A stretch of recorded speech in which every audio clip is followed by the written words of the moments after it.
I'd give us a second. Just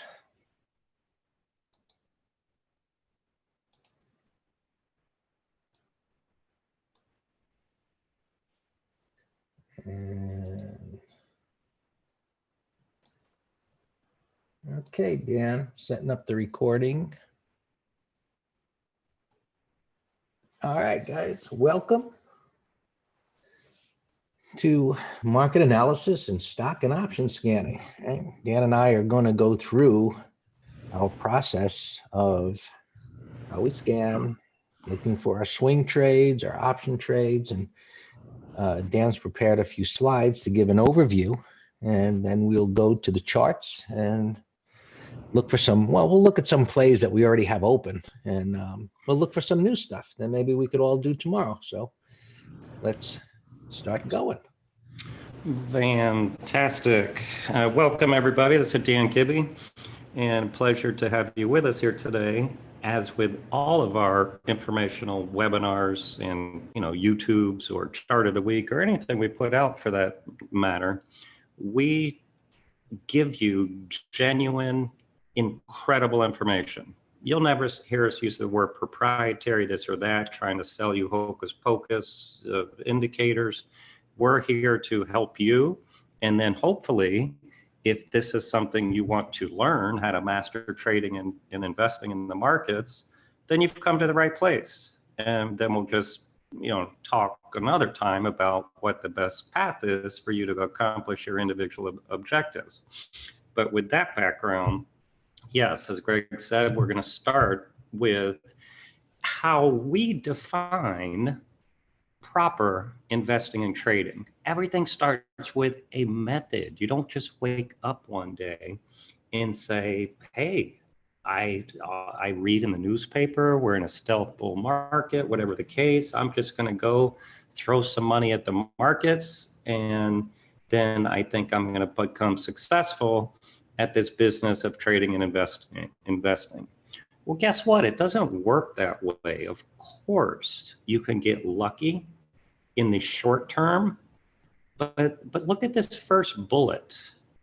I don't care if you're learning to drive a car or to read or to play basketball or to trade and invest. You need a method. And there are many ways to skin the cat, so to speak. Not that I dislike cats, but success we define as the ability to objectively and consistently succeed, which with what we're talking about today is investing and trading and scanning, of course. We're going to get into that. But we just thought it would be a great idea to start with what we believe is a proper approach to the markets. So we have the master trader method. We wake up anywhere in the world. I've been to 61 countries in my life. I love to travel. I take my 15.5-inch Dell laptop. All I need is an internet connection. And we're going to show you today how the master trader method, how we have the knowledge and the method to pull money out of the markets anywhere in the world with our laptop and an internet. So everything starts with proper education and training. So with that big introduction, I would like to ask Greg a question, because if you can give us a condensed Cliff Note version, Greg, of how did you start? And I have a feeling you didn't start with the proper education and training. And what did that do or not do, not only for your pocketbook, but for your progress to trading mastery? Well, there was little to no education when I started out, Dan. It was in the dark ages of trading. There was no internet. There was, you got data over a 2400 baud modem, and you placed trades with the phone. So I really knew nothing. It was more of a gambling type of approach, whereas, the stock market, yeah, you can make money there. And started trading for those who read my first book, OEX options, and just swinging for the fences with hundreds of contracts. And that was the aha moment for me in a very negative way, meaning long-term positive. But the aha moment was, holy crap, you can lose a lot of money doing this. Right. And, then it was like, you know what, I'm not a dummy. And, this is not smart, what you're doing here. And so start learning. And I, of course, did. And it was like, wow, where am I going to learn this stuff? Because there's nothing out there. So you start subscribing to these letters that come in the mail. As I said, there was no internet. And, you start trying to put the pieces of the puzzle together, which was very difficult because much of it back then is the same as it was today, based on different indicators. And, I went that route for a while trying to figure that out, and that didn't work out very well. As we all know, there's hundreds or thousands of indicators, and you could start changing the settings on them. So the selections are virtually endless. And that became a black hole. And then eventually came full circle to, hey, things go up, down, and sideways, and they form these patterns. And there's this concept called support and resistance. And well, it happens in different time frames. And that was confusing as hell, because what went up in one time frame went down in another, and were they conflicted? And it took time to put that together and figure it out. So it was, at the time, a long process of trial and error, which was expensive. Okay, but now, so let me ask you this question, and then we'll move forward, because we have a lot of great material. Because Master Trader has the most incredible information, in my opinion, I'm biased, but prove me wrong. What's your words of advice for people trying to start trading and investing without a proper method, as our first bullet says, or the proper education and training? Don't do it. But they will. Well, I know. It's right. So I agree with you. Human nature. I'm not saying that, there's a few of us that, let's just say, are more enlightened than others and are willing to accept the fact that someone else's mistakes is a huge advantage to them, not to fall into the same thing. But part of approaching the markets is trying to figure it out on your own and testing certain things. So one of the biggest pieces of advice that I could give someone, other than, hey, take my course and take the shortcut to this, is, if you don't want to, I accept that you're not going to just take my word for it. But it's very easy to say, hey, you really don't know what you're doing, so trade small. I don't care if you got $1 million account, start trading 100 shares. If you've got, a $50,000 account, trade 50 shares. It's not about the money right now. It's about you figuring out, hey, that didn't work. That seemed to work. but also, let me try and put something together here that is there's some consistency to it. I mean, believe it or not, folks, Greg and I could actually spend our entire however long we're going to spend together today, 50 minutes or so, 50, 60, on this one slide. I mean, it's that important, but that's not the focus of today. But yes, you need a method, and that's why we're starting with this slide. So our approach, it's not fundamental analysis, it's not moving average crossovers or fib lines or fundamental analysis or looking at the option Greeks. It is this. It's a high probability setup based on technical analysis. We enter and manage per our trading plan with proper position sizing. And then we unemotionally and objectively manage the trade to completion, whether that's a small stop out or partial profit taking along the way. And we're going to show you how we do that through our Techno-Fundamental approach. But that's how we consistently pull money out of the markets. And that's what our seminars will teach you how to do if you want to learn how to do it on your own. So the chart patterns, Greg has a phenomenal course on called Master Trader Strategies, MTS, where he's going to teach you how to read candlesticks, the messages behind them, putting those together in a pattern, how to determine trend, how to manage, how to read, it's all encompassing. Objective versus subjective. You could look it up in the dictionary, but objective, we use that term all the time. It means presently existing in fact. But I quoted there what Greg has just coined in the vernacular, because it's so easy to say and to comprehend, and that is the following. It is what it is. And so we're just reading the messages that the candlesticks are telling us, because fundamental analysis and the media and analysts, they can lie and mislead for whatever individual bias reasons they have, but charts don't lie. Charts tell us what is really going on with the imbalance of supply and demand, and that's the only thing on planet Earth that is going to allow you and us to trade and invest in the underlying stock or ETF or future or commodity or whatever the heck you want to trade, is exchanging that merchandise at improved prices, where we put the difference in our pocket as profit.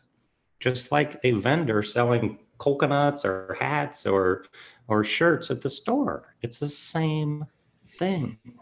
And so objectively following the charts allows us to do that.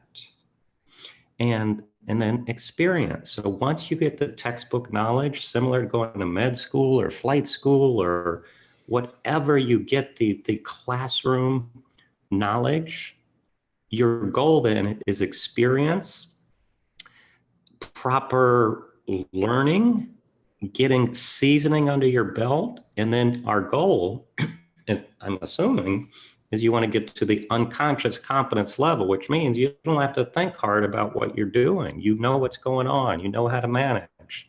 And that's a great thing. And so our products and our ongoing services assist you in that journey. Dan, what you explained in a short commentary there, the hardest part of it is just getting to the point where you have that confidence and don't do what isn't part of the plan. I think that is probably the biggest hurdle for most, because look, there are multiple concepts that we put together that create a strategy as to what we're doing. And, I explained that in great detail today in our chat room, the green room, how I put together that process. And I can make it sound real easy because I've been doing it for years. But you have to get to the point of, this is my method. It's not perfect, never will be 100%, but this is how I do it. And if things don't line up in that way, I just don't do it. And that sounds easy too, but human nature being what it is, and being in the markets, and at times like today was a narrow range day where things didn't, the markets anyway, didn't move very much. And if you're not willing to just sit on your hands and say, tomorrow could be the money day, or 2 days from now, whatever it lines up, you're going to have a real tough time. And I'm sorry to say it, but that is the way it is. And until you accept that you can't move the market on your own or a particular stock, you're probably going to place what we call impulse trades. But enough of our, I know we're focused. Right. And that's why I said we could speak hours on this, but and I don't even have a bullet on this, but after you get the proper education, training, seasoning, etc., it's battling the psychological demons in your head, because you know how to do it properly, as if you were an instructor telling your colleagues sitting right next to you Joe, what's wrong with you? Do X, Y, Z. Well, if you can tell Joe the proper thing to do, why on earth can you not do it in your own account? Answer that in your own head. Let's now talk about what we're going to show you live here in a few moments of what the master trader techno-fundamental approach is, that Craig came up with that term, and how we go about analyzing the markets objectively, and how we come up with what we believe are the highest probability stock and option trade for our subscribers. So you're benefiting from our hours of market analysis, and we're showing you now live how we do that. After we get through these couple of slides, you're going to watch us do it in real time. So Greg, do you want to talk Sure. about your approach? Yeah. Well, what does techno-fundamentals mean? Well, obviously technicals mean technical analysis, support, resistance, trend, relative strength, weakness, multiple time frames, putting that all together in a systematic way. The fundamental part is not earnings, it's techno-fundamentals, meaning how do the price of bonds influence stocks, commodities influencing stocks, the interaction between those tradable instruments, how they affect each other. Recently, it's been talked about a lot, the narrowing yield curve being a concern. Well, okay, it's a narrowing yield curve. It's not an inverted yield curve, which is when problems start, where a recession begins. Okay, but wait, but Greg, I'm confused right there, because I like watching. I'm an aspiring student, trader, investor, and I read the Wall Street Journal, I read The Economist, I watch, various, stock TV shows. They're all telling me it's a problem. So why are you telling me it's not? Because it's not inverted yet. I'm baiting you, of course. Right. But yeah. So, I mean, look, the media has to catch your attention and entertain you, give you something to read. Otherwise, what would they put out there? And especially if it's a subscription, based, piece of information, they have to tell you something. right. They have to keep you involved and keep you coming back. So, that's just part of that particular business. But if you study this, as I have, from a very long-term point of view, it's that inverted yield curve that really is what creates big bear markets and big corrections. And I've heard you say many times, it's not like a well-oiled clock where it happens on day one of the inversion. It can take months. And this is, look, we all want to know that when the light turns red, step on the brake. When it turns green, go. Right. So that's the way our brains function, but the markets don't work that way. Right. The markets, and you would think that, hey, there's this supreme being that its job is to just mess us up.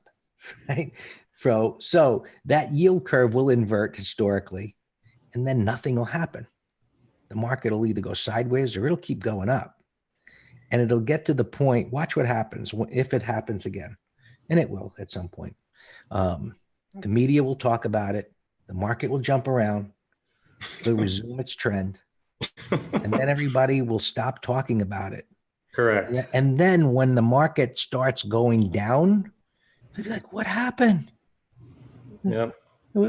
Everything was perfect. What happened? And that's just the way things are. So it has a lead time of months. Right. It could be 6 months or whatever. But it's a great piece of information. And when you put that together with the other pieces of the puzzle to say, hey, this inverted yield curve is now suggesting recession. Well, are the transports now declining? Is Home Depot going down? Is Federal Express going down. You start looking for other pieces of the puzzle to start clicking in with each other. And then ultimately, right, prices will break the uptrend on the weekly time frame. And then things come together and it's like, hey, we have our expectations based on our method. And then we have the reality of them coming together and actually happening, but we're prepared. So when we have internal gauges and this intermarket analysis, price is the ultimate indicator in what we trade. So these other pieces of information give us heads up, So in those technicals or internal gauges, one of the things that we watch intraday are what option traders are doing. And we're option traders, but we're not what I would coin the idiots, meaning, all of a sudden the market starts going down and they all rush and start loading up on puts expecting a crash. Well, we saw that happen a couple of weeks ago. And when I said it, the market shortly after that stopped and reversed back up again. And when they all start buying calls, right, the same thing happens. So it's as if the market is out there saying, hey, here come the idiots again. They're loaded looking for the upside. Let's squish them, or vice versa. And, you just use those things to keep ourselves in check. It's a great thing.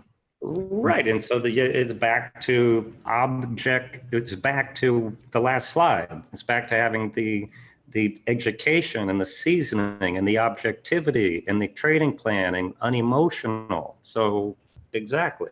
Right. All right. So we're going to show you here in a few minutes how we're going to look at the broader markets objectively. Greg mentioned the market internals. We look at sector analysis to give us clues.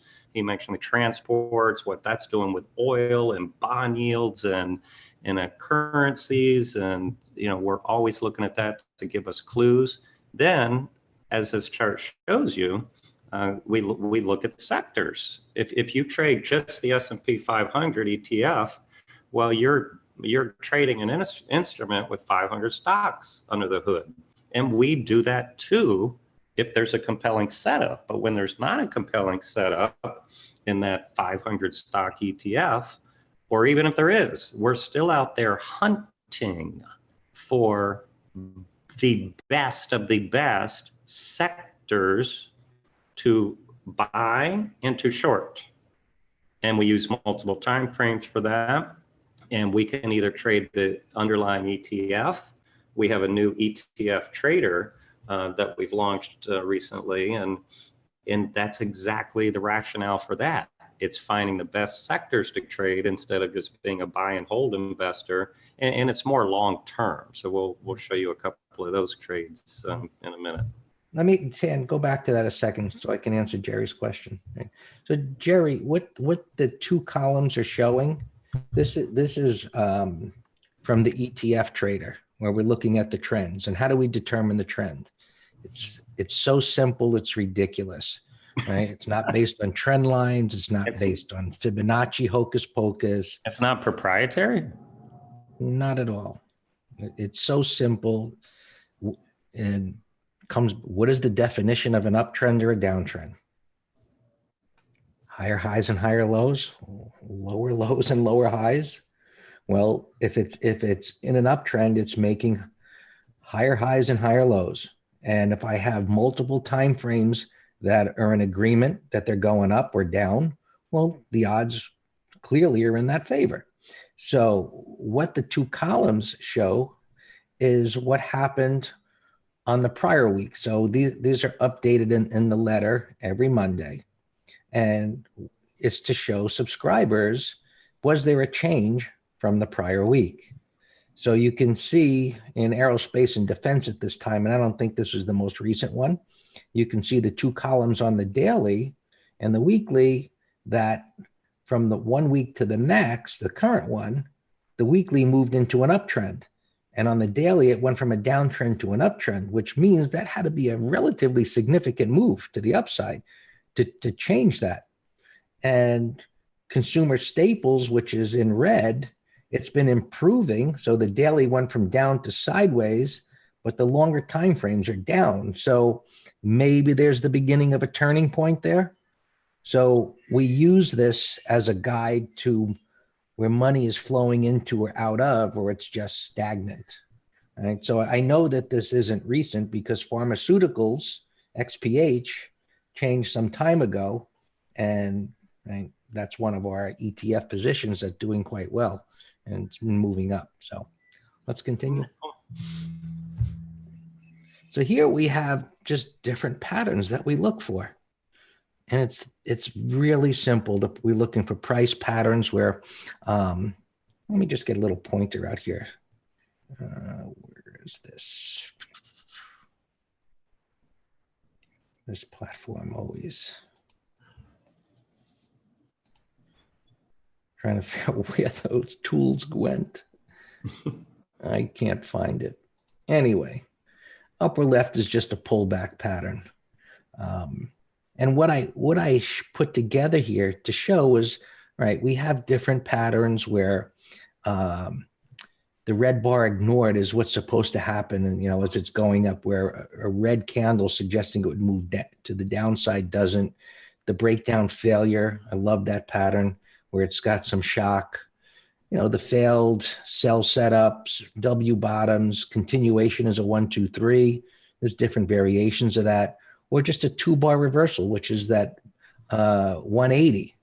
Now, that middle one that says any condensed, what does that mean? Well, it means that if you condense information, meaning going from a shorter time frame to a higher time frame, these patterns will change. These pictures will change. And this isn't something that's explained in your candlestick books, right? They talk about dark cloud covers and bottoms and so on and so forth.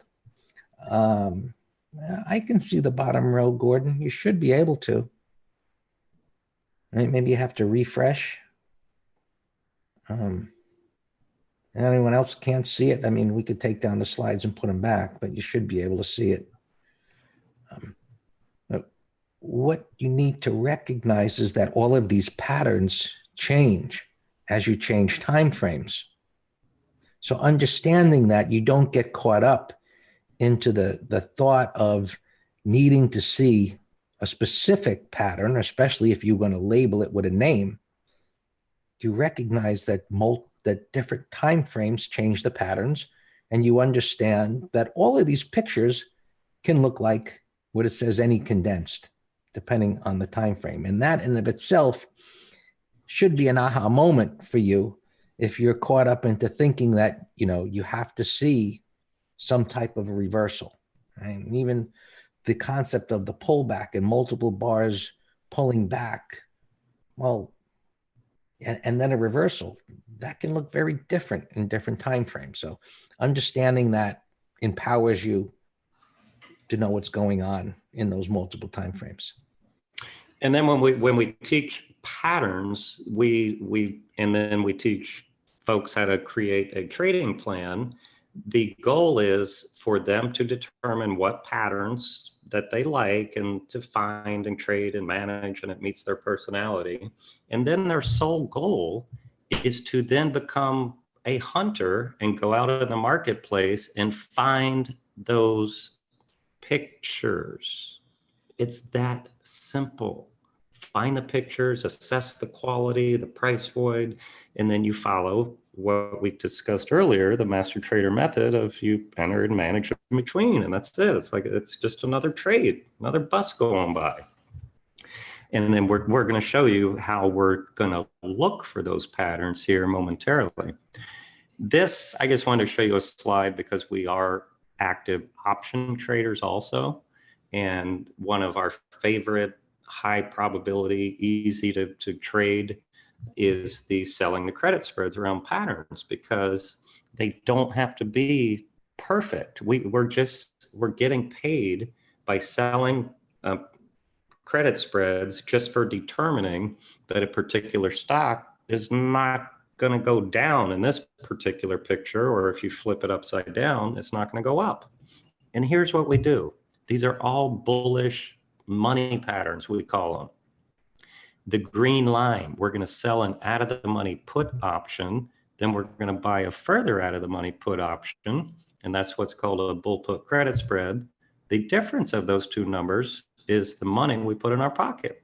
So as long as the stock expires above that green line at expiration, the money we put in our pocket is 100% profit. Here's just one quick example. Yeah, just, I've come to learn that, and I think, options are foreign to many. So when you first start thinking about them and trying to understand them, it seems like this is so complicated. So I like to make things as simple as possible. So this, what Dan explained, I'm just going to say it in a more obvious way, as to say, hey, I'm going to sell something more expensive, and I'm going to take a little bit of the money, and I'm going to buy something that's cheaper, and I get to keep the difference as long as it doesn't go below the green line. That's as simple as an explanation I can put together as to what the goal is here. And here's an example using real numbers. And I just grabbed an old example, and we'll show you a couple that we're still currently in at MasterTrader. Everything starts with a chart. No pattern, no trade, end of story. So this is just a continuation pattern coming out of consolidation, had very high implied volatility. We aren't going to get into that today, but when volatility is high, we get paid more for selling those options. Yes, Trevor, yes, we definitely will do that if you're on our list, of course. So the $40, look at this. This is the level in the sand that I'm putting money in my pocket to say this pattern ain't going under 40 bucks. And then I'm going to buy $5 lower. I'm going to pay a little money to buy this put just in case there's a disaster gap against me. And it's less maintenance requirement at my brokerage firm. I'm taking in 55 cents a share, 29 days to expiration. So that's how long I'm making this bet, but I still manage in between. So that doesn't mean I hold to expiration. If you sold 10 of these contracts, $550 will immediately hit your brokerage account.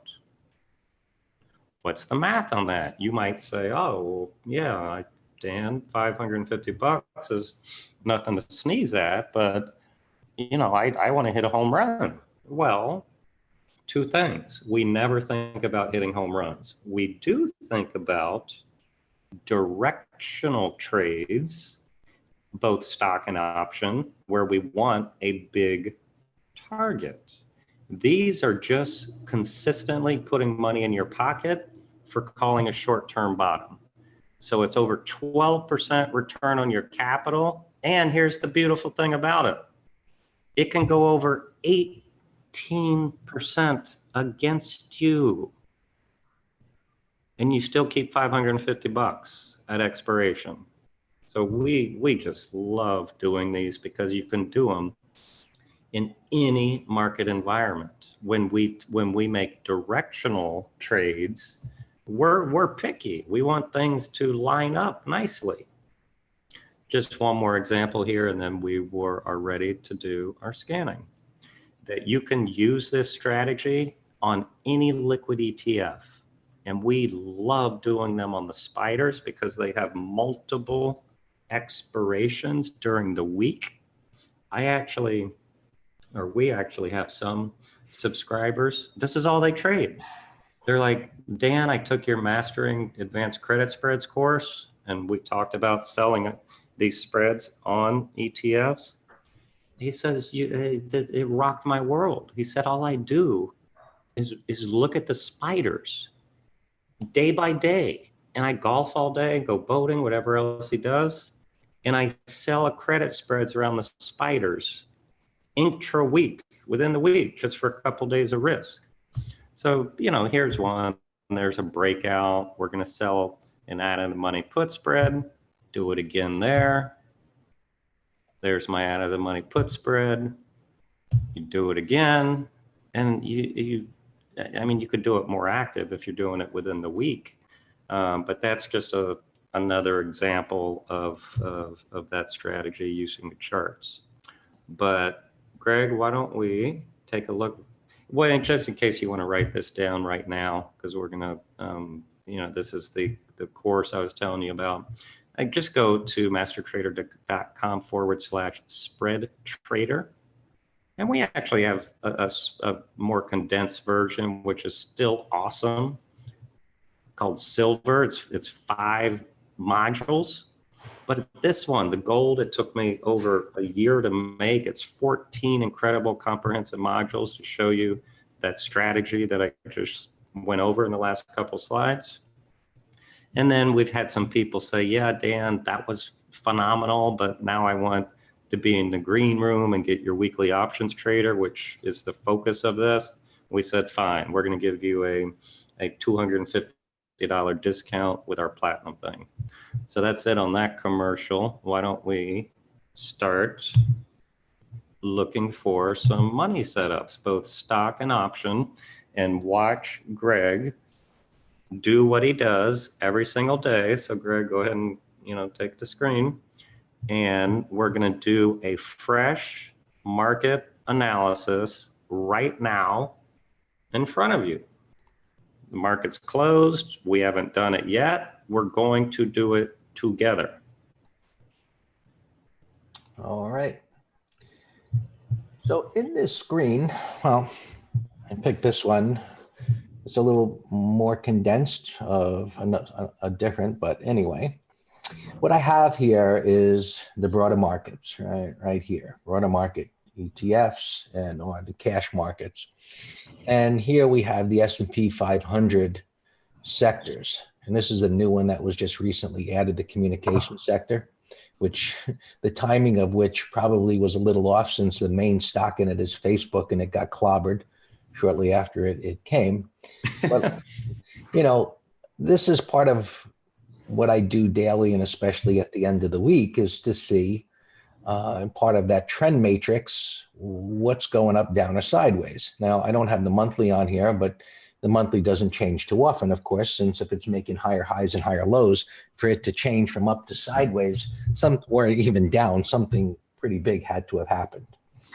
So you got a daily chart and a weekly chart, and here change what happened during the day, what happened during the week, what's happening over the course of the year. So as we're looking at that, let's just go with what's happening today. And we look at the broader markets and what performed. Interestingly, right, 0.5%, right? It was a narrow range day in the markets, but the Dow and the transports up 0.5%, Nasdaq 100, little less, the composite, little less, OEX, and the S&P 500, and the utilities were down a little bit. So looking at, let's just start with the Dow and where it's at. And we see that over the course of this year, we really had this wild, whippy kind of, bottom. And some might call it a big giant cup, and maybe this is a handle, whatever. Right? But I've coined this market Mr. Schizophrenic because all of these up and down bars as they whip back and forth. And, we had this initial breakout where initially it was holding up well, looked like it would go higher, and then it collapses. And this is all that trade war nonsense that all of a sudden is unheard of, not spoken about. But anyway, here we had this little flag pattern, and now prices are moving up, and they have the potential to move up here, but we have our trend following in multiple time frames. So we have, let me just expand this a little bit easier for you to see. I said it's simple. Higher highs and higher lows. So now we have a swing or a pivot. How do you define a pivot? 3 higher low bars on either side. We've got it. And now it's made a higher high. So that becomes what we call major support. Unless it breaks through the bottom of that, Since it's cleared these highs, the trend is up. It's simple, right? The weekly trend cleared this high here. Now you might say, well, it's not making higher highs and higher lows yet. I got it. But we had some common sense to this. And part of my rule is if it can clear two swings, I say it's up. Right? So this is up, daily's up, expect it to go up. And then, well, what if it breaks below a low of the day? It happens. Sometimes you break the low of a day. It doesn't change the trend. What if it breaks the low of the week? Well, that would be a concern at this point since it just cleared that little two-bar consolidation, and that would then have created a breakout failure. Not saying it's going to happen, but it's part of our analysis that is systematic and goes on a continuous basis. And so the Dow looks like it's going to go higher. Would you all agree? Common sense, I think. I can't say it's going down. These are green bars. This is going up. Well, and just to add to that, Greg, yeah, I mean, looking at these candlesticks without a doubt, but what also under the hood gives us confidence is the market internals, and you look at them all the time, and as long as we're not at a turning point where the gas in the tank, so to speak, suggests that we got to be on the lookout here and not just look at the candlesticks only, then that would affect my decision. But again, answering your question, the internals are not flashing those signals, so that just gives more confidence in this going up. Right. So they're neutral at this point. Right, but neutral is good. Our techno-fundamental approach. So, without getting into too much detail of all of that, we're looking at these patterns that at some point, though they will become bearish, and if the market sprints higher here, like it looks like it could, well, then the option traders, from an intermediate term point of view, they're going to start loading up on calls. Breath will get to an extreme, and the cycle will begin to repeat itself. Well, we use those internals to give us a heads up before it actually breaks the trend. And at that time, we can use strategies like selling covered calls. We could look for stocks that are showing relative weakness, for selling call spreads, or just outright shorting. Now, part of what we do is look at different markets. And this was a concern when the transports weren't participating. And while they were in a trading range here, a big sloppy range, not too long ago, they broke out and then they went all the way back down to the lows, and now they've recovered. So we've got the Dow moving up, we've got the transports moving up, and according to what's called Dow Theory, that they're moving together, that's a good sign. And the internals aren't giving us a warning flash. So if by chance the Dow and the transports were to make new highs, then the media would put on their party hats and Dow Theory analysts would come out, and probably at that point the internals would tell us to get out of the way. It's going to go down. And it's still how it works. And we look at the Nasdaq 100, and it's in an uptrend. Facebook having its little heart attack there and the pullback at that time, a deep retracement. And this is a great example of what I showed you, or we showed you in that candlestick.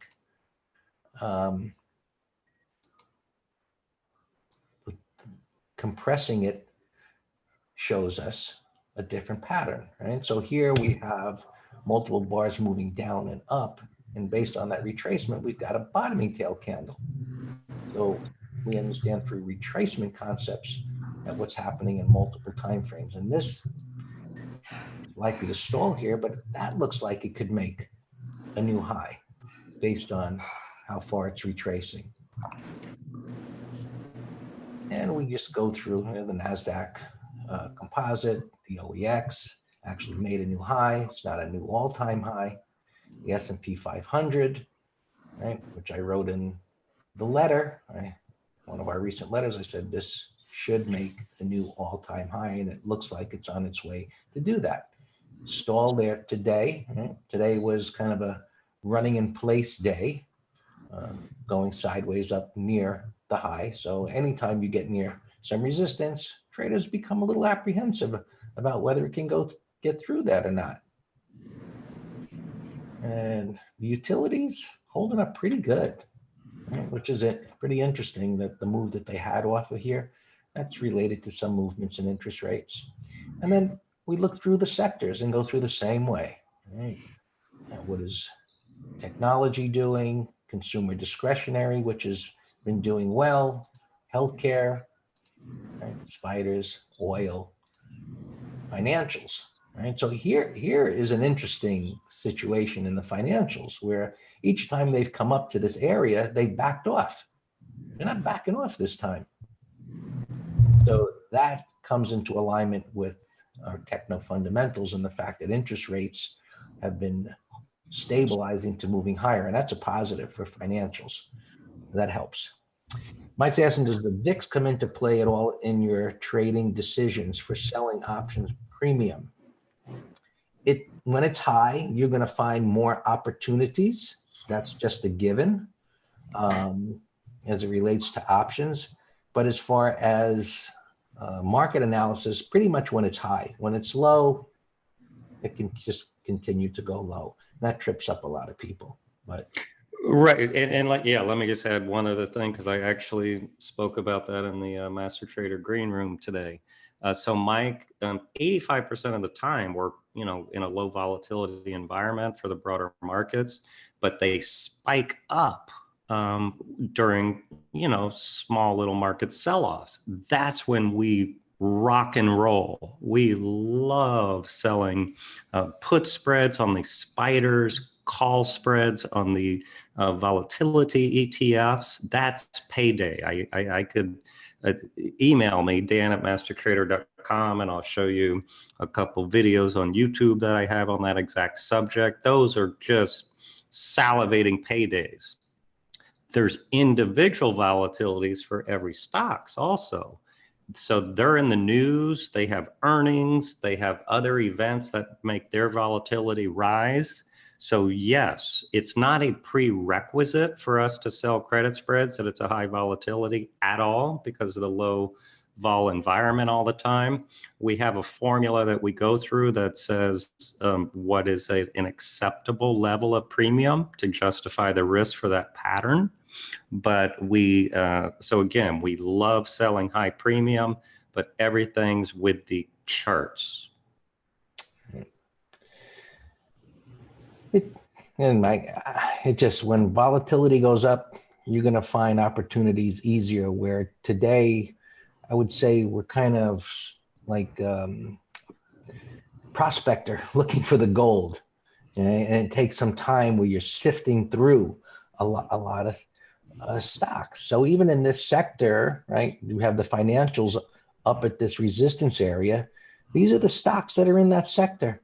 We start going through them and looking for stocks that are going sideways and have shown some something like this. It's still chopping around and retracing up, but that breakout failure is short-term bearish. So we then start looking for, and this may not be, just to show you the example, how relatively simple that we try to make it. And if volatility, if the VIX was higher, it'd be easier to find. But we then just go and look at the options table and say, where will prices not go potentially? All right, so we just look at what's above this high. And then look, 3 days, there's no premium. And Greg, pull up VXX, please. We were talking about this in the green room today because somebody was saying that some service was shorting a put spread on the volatility futures. And that's a breakdown on the daily and weekly. So with the broader markets acting very bullish. So to a technician like us, where everything starts with the chart, as opposed to just, some mechanical option trader who can't read charts. This is not the place to be shorting premium. The put spreads, anything, being bullish on volatility. These volatility products have horrendous headwind. So if you were to look at a weekly or monthly chart, these things are priced to continuously head to zero, and they have to keep reverse splitting them. So when you put on a bullish position on the VIX, we have a very special recipe for doing that. And again, I can point you to some examples on YouTube, but if you're wanting really to master volatility trading, I have a phenomenal 4-hour course on our website you could check out. But suffice it, this is not the place to be taking on a bullish position. You're just gambling with the broader markets. Is what option traders do that use these Greeks, because as this thing starts to go down, probably some Greek says that some options are overpriced, and because they don't use the chart, they're just getting in front of a freight train. That's right. And right, so that's not the way we trade. And why these people refuse to look at a chart? Hey, there's a lot of different ways to do things, and I just observing what they do just really got their head in the sand. But in any event, But yeah, Mike, it's a whole nother story. Yeah, on the sell-offs in March, April, May, the sell-offs in the spiders, which correspond with those big old spikes as you see on the upper chart, that was our payday. I mean, we have two go-tos: spider put spreads, the VXX call spreads. But yeah, let's move on so we can maybe do some scanning.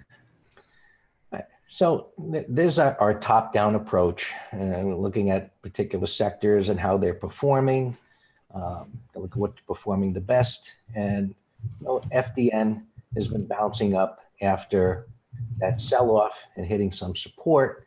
And here's the process.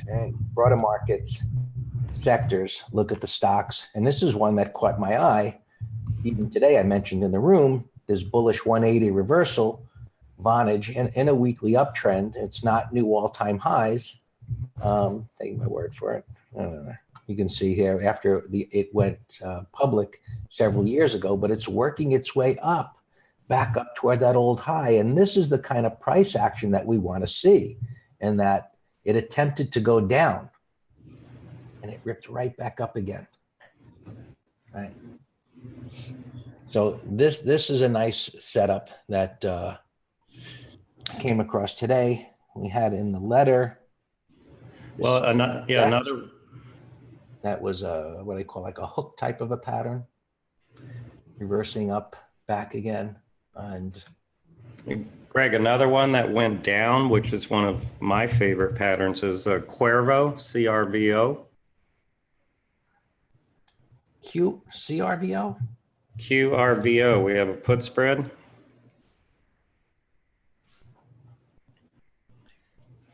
Yeah, that's a good example, of a messy pattern that works for a put spread. Absolutely.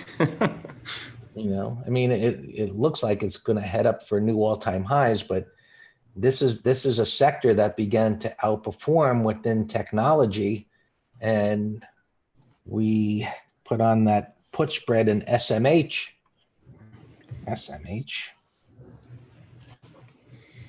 last week. Yep. Because of that. And now it's inching up, and money in the bank. Yeah, we're at 90% of max profit. But yeah, these are all examples of put spreads, the wide range bar, just for 1 week of risk. We said, I don't think it's going under that wide range bar. And we put our capital where our mouth is. And, we're covered half already. Right.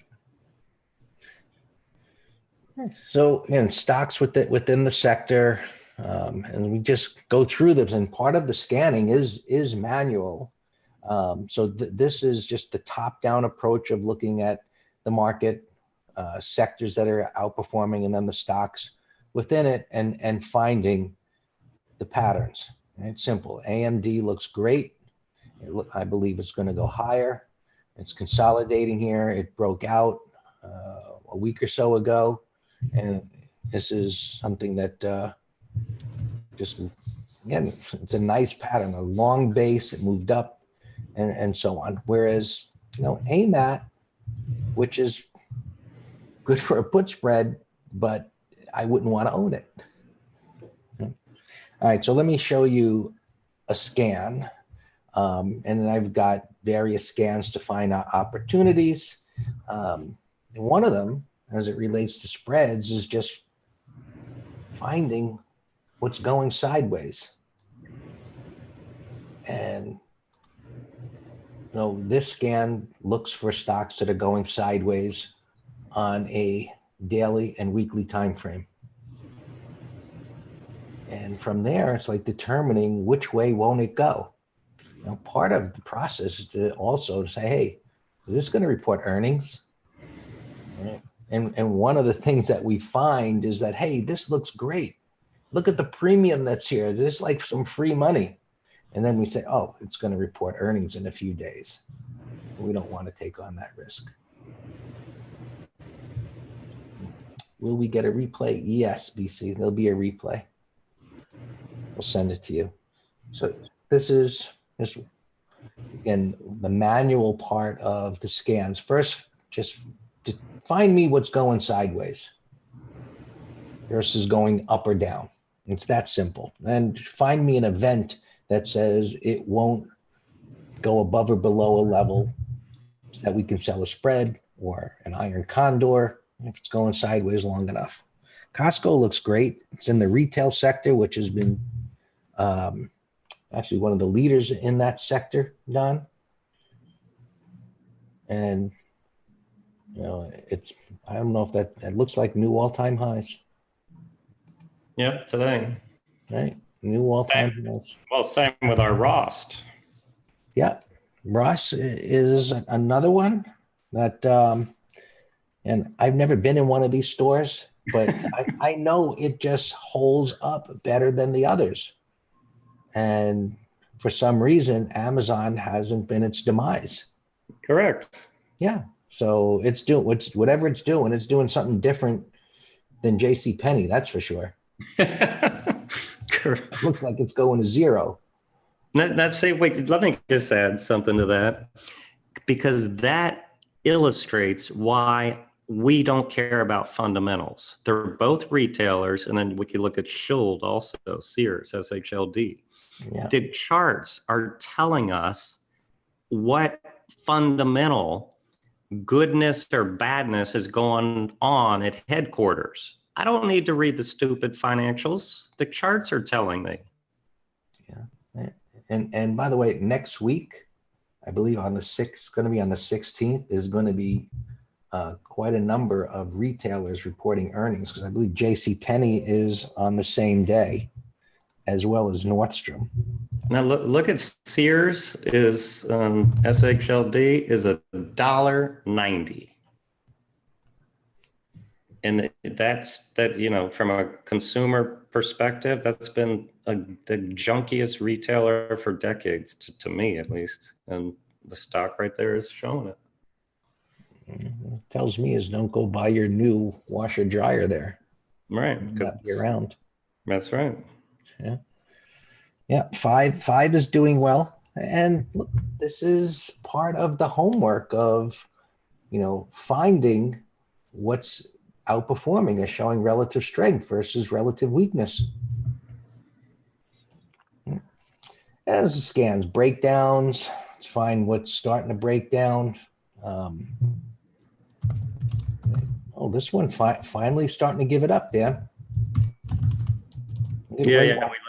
I know. We looked at that this morning, and it wasn't a tier 1 at the moment because of the pre-market support. And when I came back to it, I'm like, oh man, we missed it.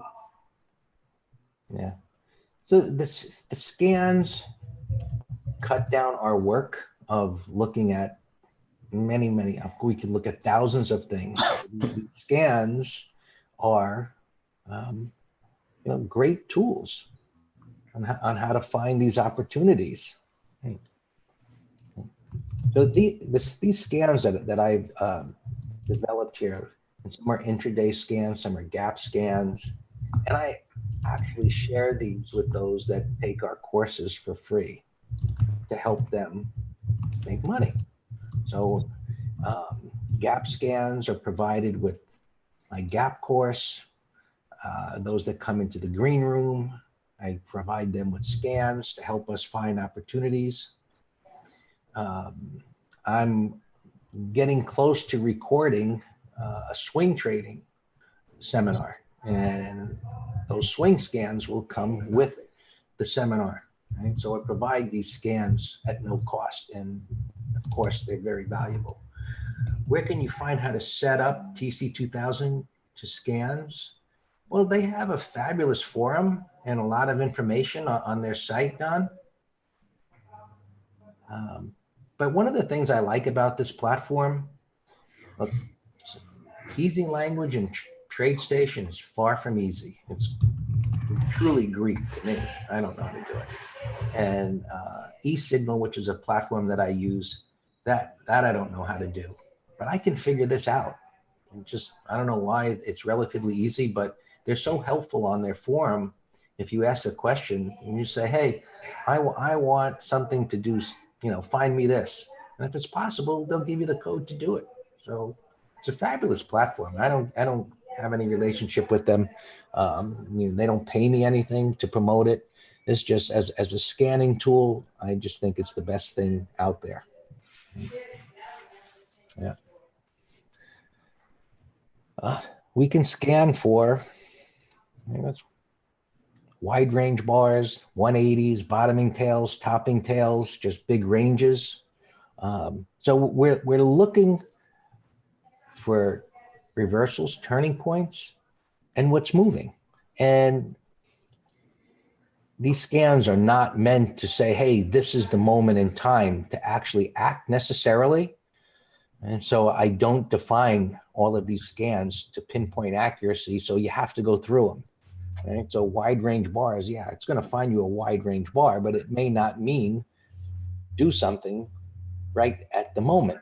And so as we go through them, and someone had asked today about Ford, that they wanted to sell naked puts to bring in some premium.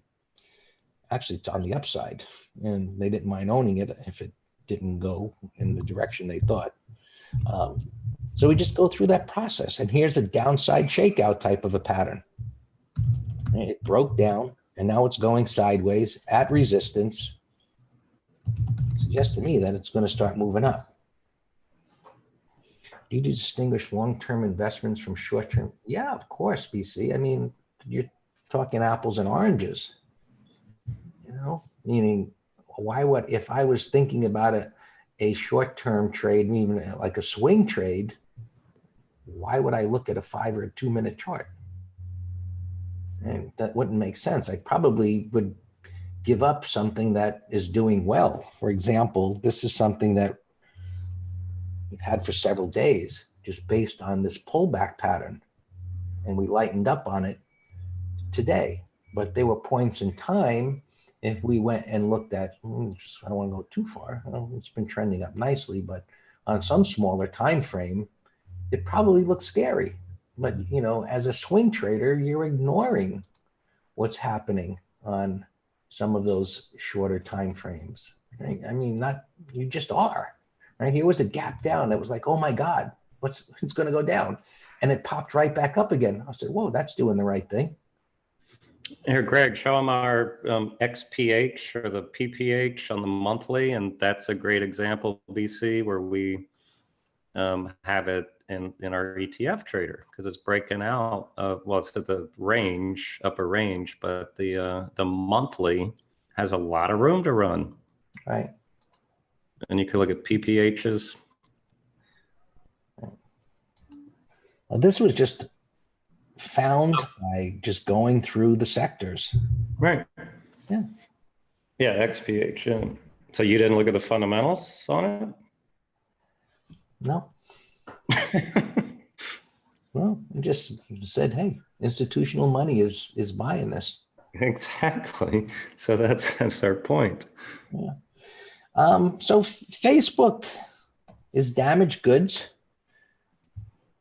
Obviously, that's a huge gap down. Um, and the weekly chart is broken here. It's got this swing low. And look, if you owned Facebook from somewhere here, I wouldn't sell it. I don't, well, we never think, any stock necessarily is going to go out of business. It seems pretty obvious that Sears could go out of business or somebody might buy it for whatever reason. I mean, General Motors went out of business. But last Thursday, if you'll show them, because of the pattern and the high volatility, we sold a put spread. And we're already out of it at 90% of max profit. Yeah. Just the engulfing bar at the low, that's all. Right. So Dan is saying just this, well, it was more than just an engulfing bar. It was an attempt to go down that turned into a breakdown bar failure. Right? And then you had the most convincing bar that said, hey, it's going to hold this low area. Right. So in our master trader green room on the gap down, we love trading gaps and options because volatility is spiked and we just wait for a setup in the first hour.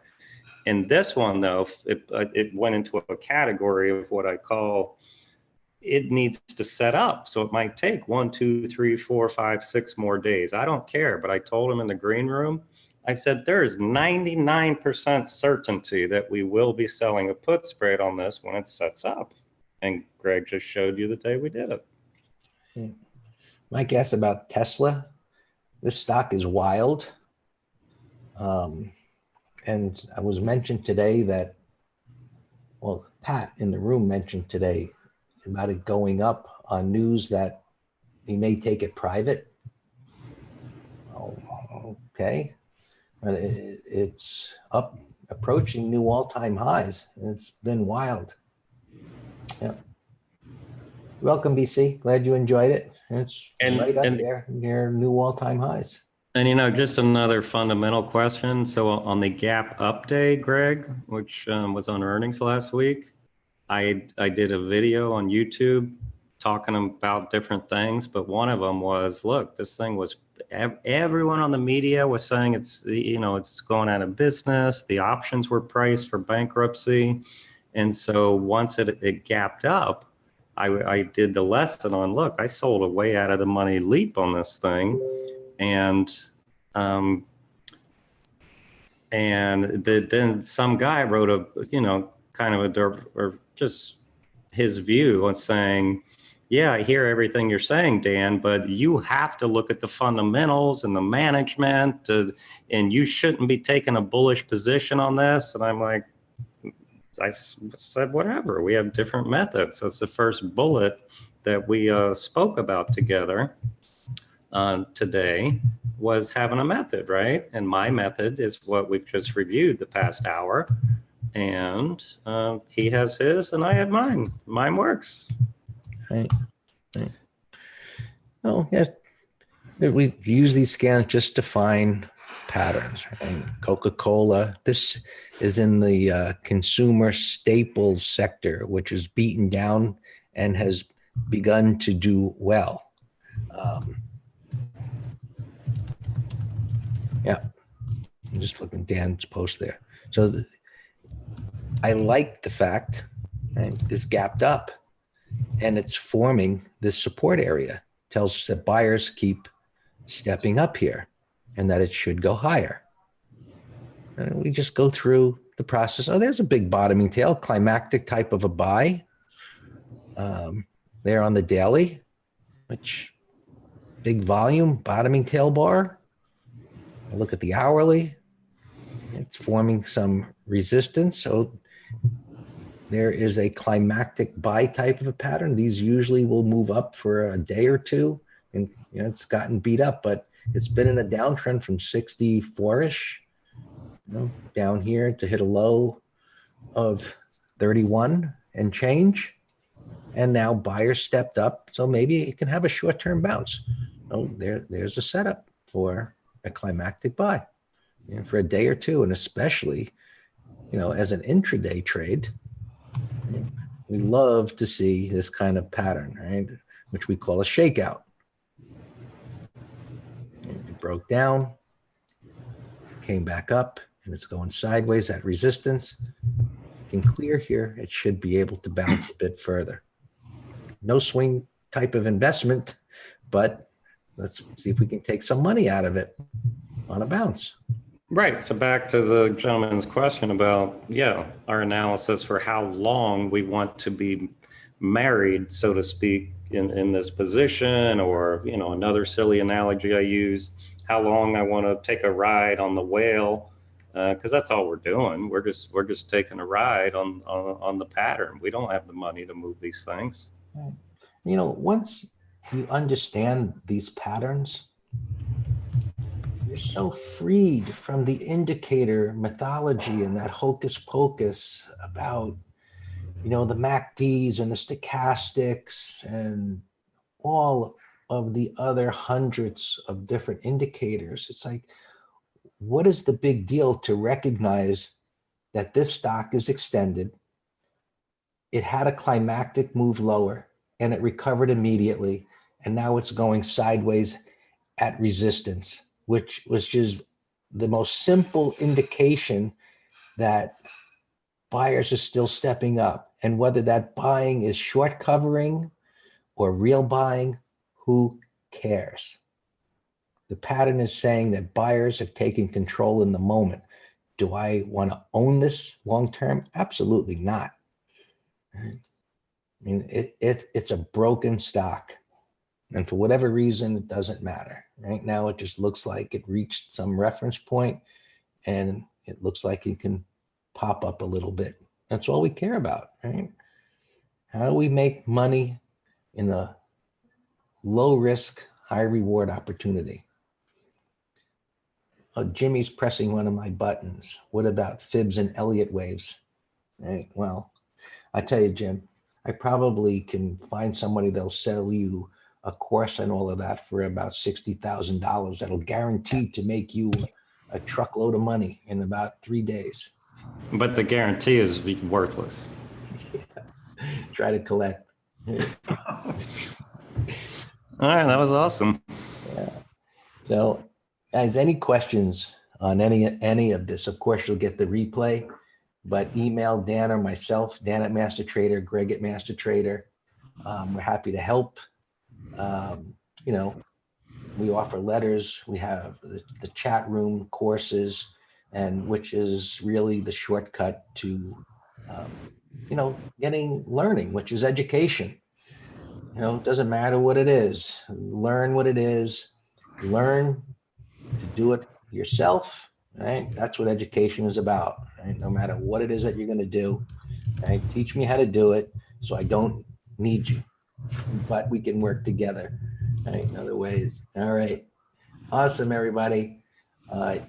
Glad you guys joined us, and we can enlighten and help, and we'll talk again soon. Actually, Dan and I will be on Facebook Live tomorrow at noontime, which I'll be sending something out later tonight. So join us there. Yeah, and it's on an awesome subject of trading breakouts, and that it applies to any time frame. We're going to teach you how to do it properly, how to do it. The novices do it. How to take advantage of it when there's breakout failures. So it should be a pretty great hour. So yeah, everyone have a great night and good trading. See you soon. You're right, William. Most of this is in the book. Right? Reading it a few times will definitely be a huge help. And of course, the course covers it right in detail as I explain it live in the chat room and in the course. But yeah, that book has a phenomenal amount of information in there. So, highly recommended, of course. Have a great night, everyone.